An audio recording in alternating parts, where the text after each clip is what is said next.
Bonsoir, bienvenue dans cette nouvelle édition spéciale du 20h consacrée à l'épidémie de coronavirus. Si le trafic des bus et des métros devrait être rétabli à 70% le 11 mai, celui des avions attendra, les voyages d'un bout à l'autre du pays étant extrêmement limités, ceux vers l'étranger proscrits. Les aéroports profitent de cette période d'arrêt pour se préparer à offrir aux voyageurs de bonnes conditions de sécurité. Nous avons pu filmer les coulisses de ces préparatifs à l'aéroport de Roissy. Julien Bigard et Jean-Marie Lecartier. Comme un air de film de science-fiction. Et pourtant, voici l'aéroport tel que nous allons le connaître pendant des mois. Désinfection 2 fois par jour des halls, neutralisation d'1 siège sur 2 en salle d'embarquement et vitres en plexiglas. Bonjour. Quelle est votre destination aujourd'hui, s'il vous plaît? Montréal. Lors de l'enregistrement de sa valise.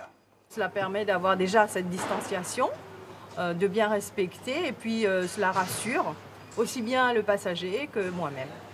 Mais l'aéroport veut aller encore plus loin, avec cette caméra thermique qui affiche en temps réel la température des passagers. Une première en France. Sur chaque passager, le visage est identifié avec la température qui est indiquée juste au-dessus. Ce passager-là a 36,3 degrés de température, donc il est considéré comme OK puisqu'il est entouré en verre et donc il peut continuer son chemin.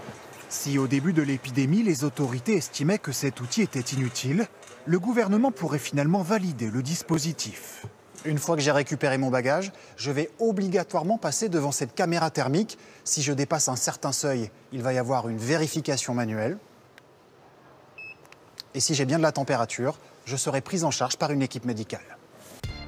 Merci pour votre attention.